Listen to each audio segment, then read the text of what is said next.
On today's episode of Anime Afterthought, My Hero Academia, episode 91, Clash, Class A versus Class B. Yo, I am not gonna lie, I absolutely love the fact that Shinso was brought back into the mix. I mean, in a world where almost every character we've seen so far is beyond the minimum requirement for the word unique, I mean, literally in this episode, there is a guy with a manga page for a head, whose name is Manga. I assumed that a lot of these characters are gonna be thrown away. We're gonna see them once, they're there to serve a purpose, and then we'll just never see them again. I mean, in a world where 80% of people are like this, that actually makes sense. But when it came to Shinso, especially with his battle with Deku so early on, really brought him to his edge. So much so that he basically had to have One for All overthrow his own body. Like, it was just one of those moments where you remember it, it sticks with you. So to see him back in today's episode, I fucking loved it.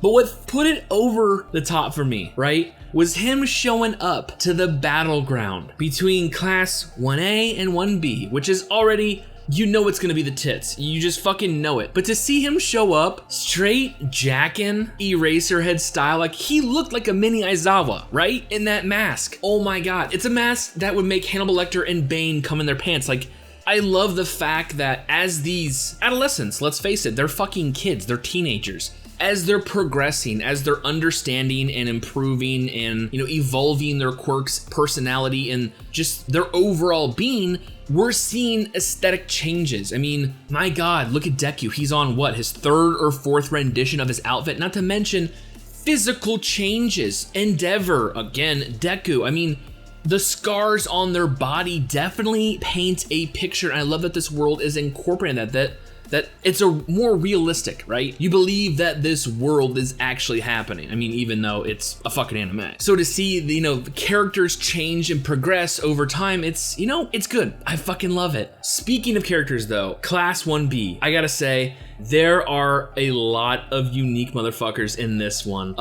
Mushroom Girl stands out. There's a dude with like a page just hanging in front of his face. There's a giant beast character. I mean, his quirk is literally beast, and he literally goes beast mode. Like, I mean, come on, how can you not fucking like that? But I gotta say, manga, fucking manga. Now I found out last season, the season before, that Horikoshi actually incorporates like fan submitted designs. I don't know if they were contests or just like what of.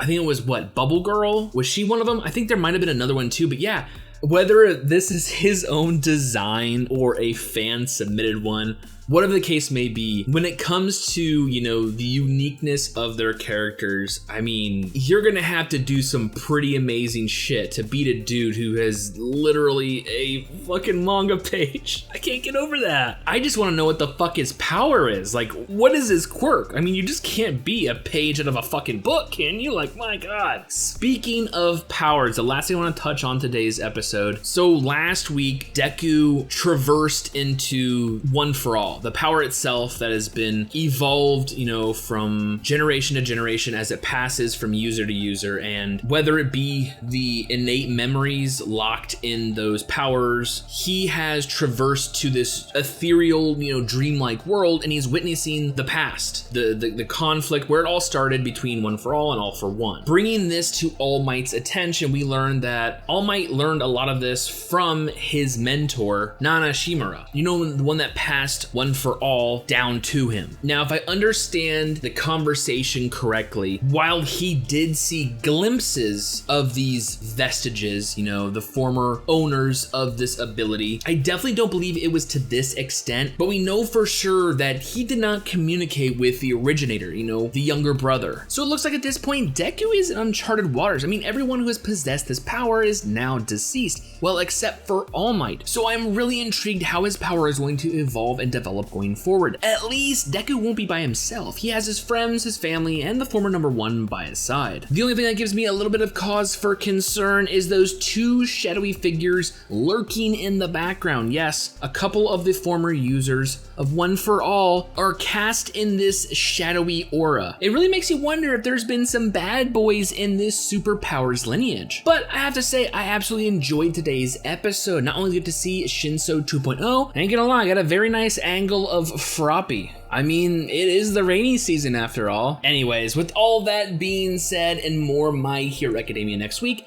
I honestly cannot wait for future episodes.